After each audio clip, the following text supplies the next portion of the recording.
Bonsoir à tous et bienvenue dans votre rendez-vous littéraire sur D8, Voyage au bout de la nuit. Je suis ravie de vous retrouver pour la suite du livre À l'ombre des jeunes filles en fleurs de Marcel Proust. N'hésitez pas à réagir sur les réseaux sociaux avec le hashtag VBN. Nous lisons tous vos petits commentaires avec beaucoup d'attention. On est ravis de cette communauté autour de cette émission.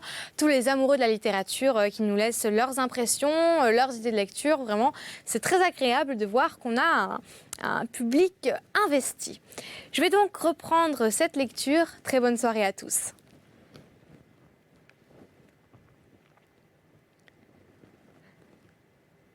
Monsieur de Norpois, pour contribuer lui aussi à l'agrément du repas, nous servit diverses histoires dont il régalait fréquemment ses collègues de carrière, tantôt citant une période ridicule dite par un homme politique, coutumier du fait, et qui les faisait longues et pleines d'images incohérentes, tantôt telle formule lapidaire d'un diplomate plein d'atticisme. Mais à vrai dire, le critérium qui distinguait pour lui ces deux ordres de phrases ne ressemblait en rien à celui que j'appliquais à la littérature. Bien des nuances m'empêchaient. Les mots qu'il récitait en s'esclaffant ne me paraissaient pas très différents de ceux qu'il trouvait remarquables. Il appartenait au genre d'homme qui, pour les œuvres que j'aimais, eût dit « Alors vous comprenez ? Moi, j'avoue que je ne comprends pas. Je ne suis pas initiée. Mais j'aurais pu lui rendre l'appareil. Je ne saisissais pas l'esprit ou la sottise, l'éloquence ou l'enflure qu'il trouvait dans une réplique ou dans un discours. Et l'absence de toute raison perceptible pourquoi ceci était mal et ceci bien faisait que cette sorte de littérature m'était plus mystérieuse, me semblait plus obscure qu'aucune. Je démêlais seulement que répéter ce que tout le monde pensait n'était pas en politique une marque d'infériorité, mais de supériorité. Quand M. de Norpois se servait de certaines expressions qui traînaient dans les journaux et les prononçait avec force, on sentait qu'elles devenaient un acte par le seul fait qu'il les avait employées, et un acte qui suscitait des commentaires. Ma mère comptait beaucoup sur la salade d'ananas et de truffes. Mais l'ambassadeur, après avoir exercé un instant sur le mets la pénétration de son regard d'observateur, la mangea en restant entouré de discrétion diplomatique et ne nous livra pas sa pensée. Ma mère insista pour qu'il en reprît, ce que fit M. de Norpois, mais en disant seulement, au lieu du compliment qu'on espérait, « J'obéis, madame, puisque je vois que c'est là, de votre part, un véritable oukase. » Nous avons lu dans les feuilles que vous vous étiez entretenu longtemps avec le roi Théodose, lui dit mon père. En effet, le roi, qui a une rare mémoire de physionomie, a eu la bonté de se souvenir, en m'apercevant à l'orchestre, que j'avais eu l'honneur de le voir pendant plusieurs jours à la cour de Bavière, quand il ne songeait pas à son trône oriental. Vous savez qu'il a été appelé par un congrès européen et il a même fort hésité à l'accepter, jugeant cette souveraineté un peu inégale à sa race, la plus noble, héraldiquement parlant, de toute l'Europe. Un aide de camp est venu me dire d'aller saluer Sa Majesté, à l'ordre de qui je me suis naturellement empressée de déférer. Avez-vous été content des résultats de son séjour ? Enchanté. Il était permis de concevoir quelque appréhension sur la façon dont un monarque encore si jeune se tirerait de ce pas difficile, surtout dans des conjonctures aussi délicates. Pour ma part, je faisais pleine confiance au sens politique du souverain. Mais j'avoue que mes espérances ont été dépassées. Le toast qu'il a prononcé à l'Élysée et qui, d'après des renseignements qui me viennent de sources tout à fait autorisées, avait été composé par lui du premier mot jusqu'au dernier, était entièrement digne de l'intérêt qu'il a excité partout. C'est tout simplement un coup de maître, un peu hardi, je le veux bien, mais d'une audace qu'en somme, l'événement a pleinement justifié. Les traditions diplomatiques ont certainement du bon, mais dans l'espèce, elles avaient fini par faire vivre son pays et le nôtre dans une atmosphère de renfermé qui n'était plus respirable.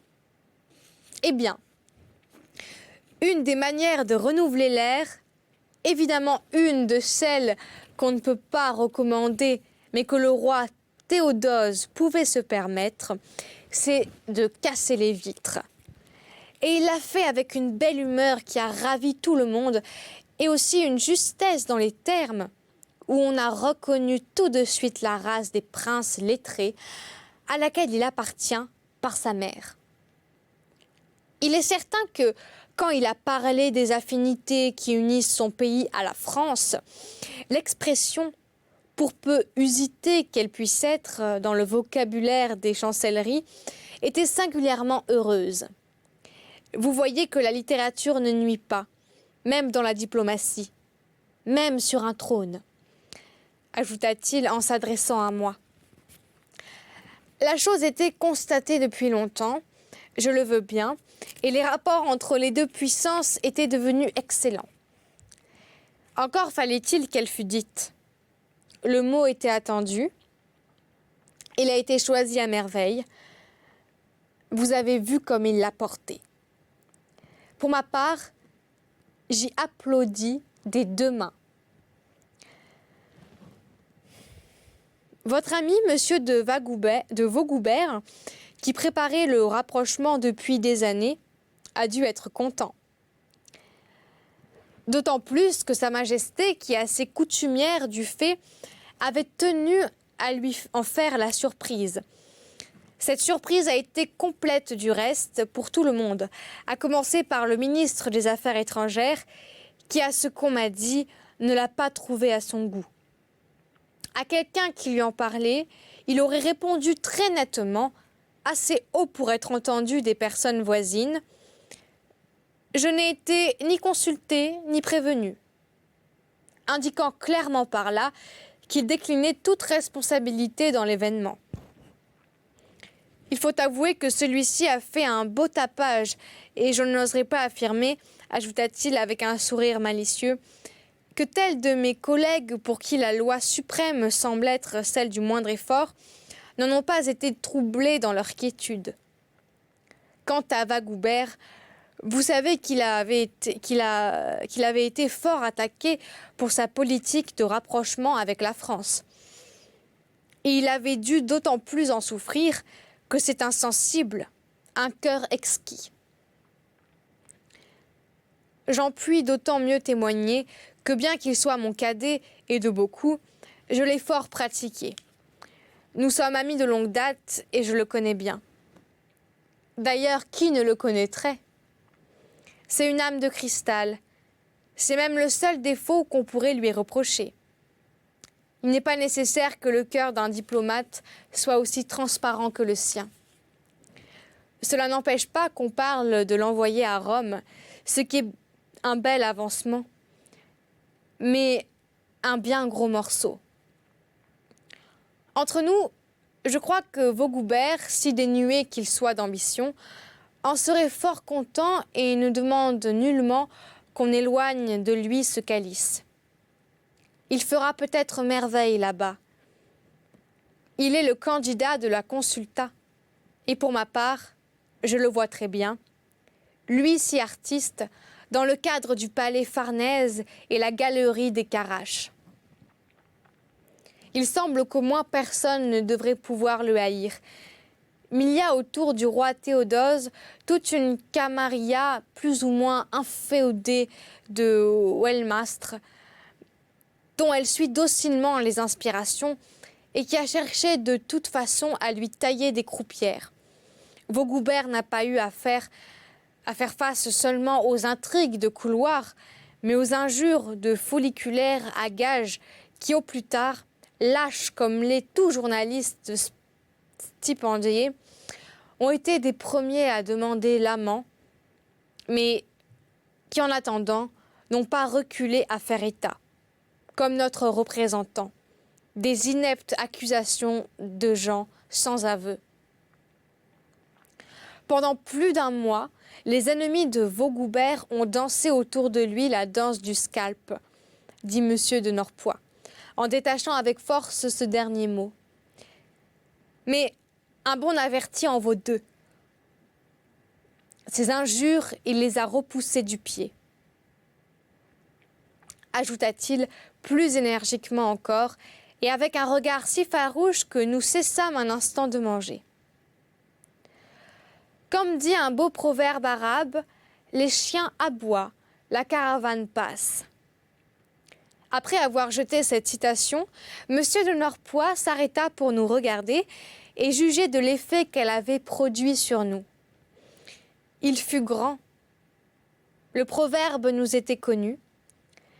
Il avait remplacé cette année-là, chez les hommes de la haute valeur, cet autre qui sème le vent récolte la tempête, lequel avait besoin de repos, n'étant pas infatigable et vivace comme travailler pour le roi de Prusse.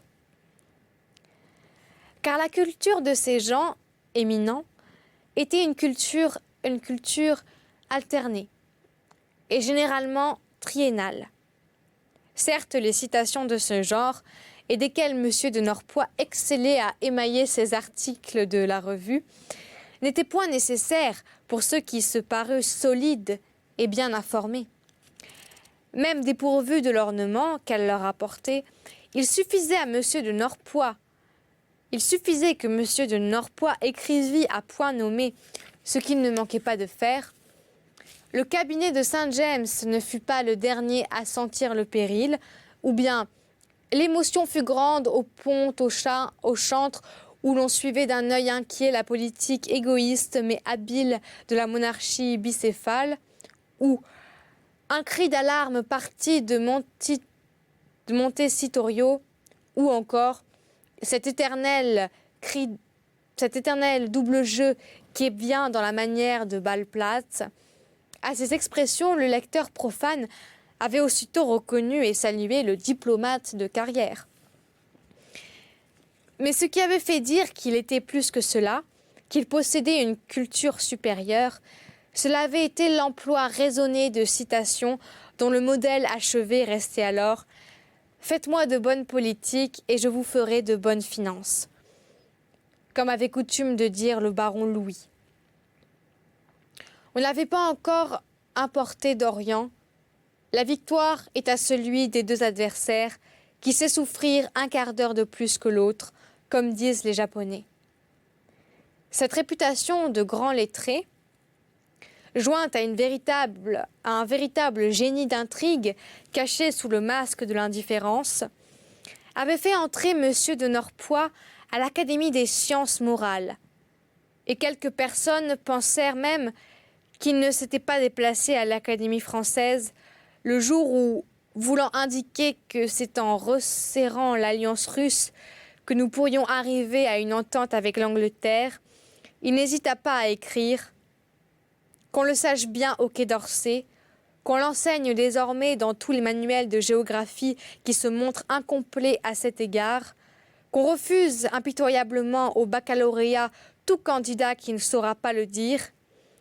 Si tous les chemins mènent à Rome, en revanche, la route qui va de Paris à Londres passe nécessairement par Pétersbourg. » Somme toute, continua M. de Norpois en s'adressant à mon père, Vaugoubert s'est allié là un beau succès, et qui dépasse même celui qu'il avait escompté. Il s'attendait, en effet, à un toast correct, ce qui, après les nuages des dernières années, était déjà fort beau, mais à rien de plus. Plusieurs personnes qui étaient au nombre des assistants m'ont assuré qu'on ne peut pas en lisant ce toast, se rendre compte de l'effet qu'il a produit, prononcé et détaillé à merveille par le roi qui est maître en l'art de dire et qui soulignait au passage toutes les intentions, toutes les finesses. Je me suis laissé raconter à ce propos un fait assez piquant et qui met en relief une fois de plus chez le roi Théodose cette bonne grâce juvénile qui lui gagne si bien les cœurs. On m'a affirmé que précisément à ce mot d'affinité, qui était en somme la grosse innovation du discours et qui défraiera encore longtemps, vous verrez, les commentaires des chancelleries, Sa Majesté, prévoyant la joie de notre ambassadeur, qui allait trouver là le juste couronnement de ses efforts, de son rêve, pourrait-on dire, et somme toute son bâton de maréchal, se tourna à demi vers Vaugoubert et fixant sur lui ce regard si prenant des Oetigènes, détacha ce mot si bien choisi d'affinité. Ce mot qui était une véritable trouvaille, sur un ton qui faisait savoir à tous qu'il était employé à bon escient et en pleine connaissance de cause. Il paraît que Vaugoubert avait peine à maîtriser son émotion, et dans une certaine mesure, j'avoue que je le comprends. Une personne digne de toute créance m'a même confié que le roi se serait approché de Vaugoubert après le dîner, quand Sa Majesté a tenu cercle, et lui aurait dit à mi-voix : « Êtes-vous content de votre élève, mon cher marquis ?»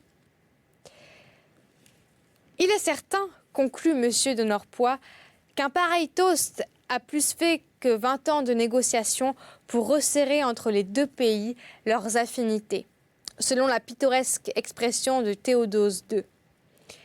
Ce n'est qu'un mot, si vous voulez, mais voyez quelle fortune il a fait. Comme toute la presse européenne le répète, quel intérêt il éveille, quel son nouveau il a rendu. Il est d'ailleurs bien dans la manière du souverain. Je n'irai pas jusqu'à vous dire qu'il trouve tous les jours de purs diamants comme celui-là. Mais il est bien rare que dans ses discours étudiés, mieux encore, dans le prime saut de la conversation, il ne donne pas son signalement.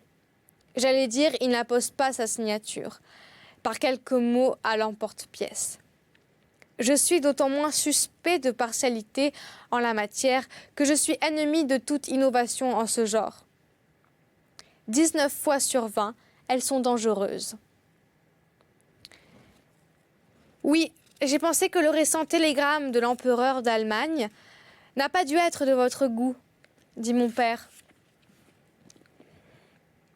Monsieur de Norpois leva les yeux au ciel d'un air de dire « Ah, celui-là !» D'abord, c'est un acte d'ingratitude. C'est plus qu'un crime, c'est une faute. Et d'une sottise que je qualifierais de pyramidale. Au reste, si personne n'y met le holà, l'homme qui a chassé Bismarck est bien capable de répudier peu à peu toute la politique bismarckienne. Alors, c'est le saut dans l'inconnu.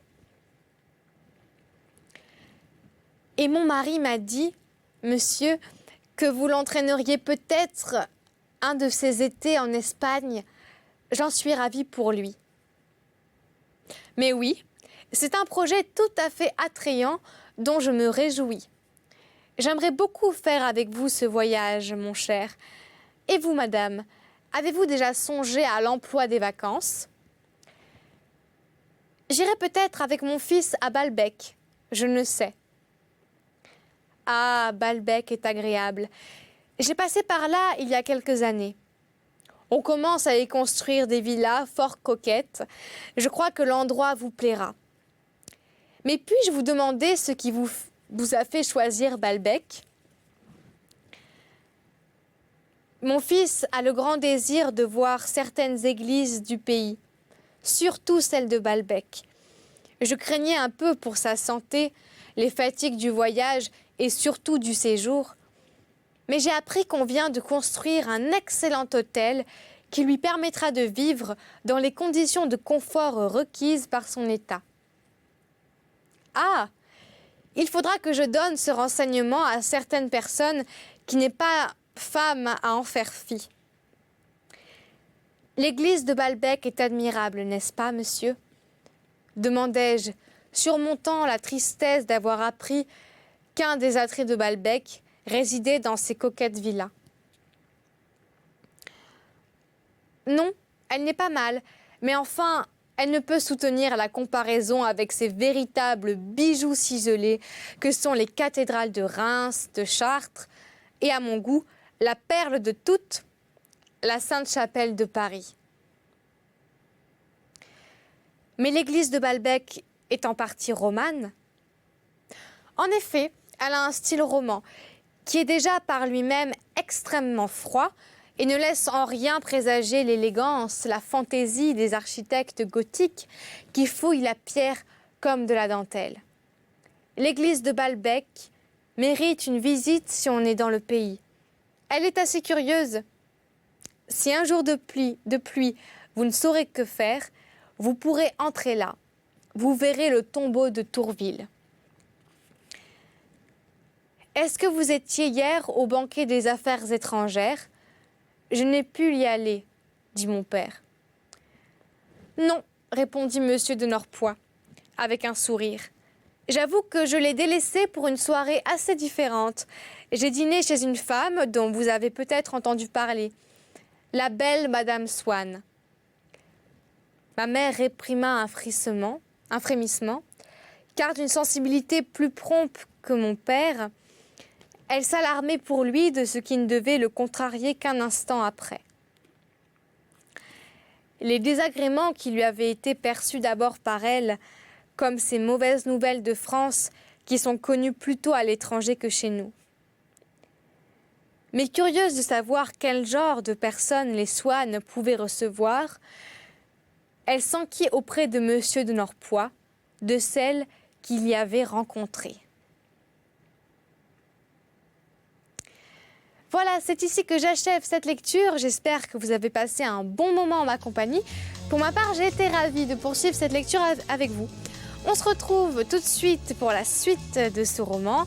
Très bonne soirée pour ceux qui se couchent et à tout de suite. Bye bye.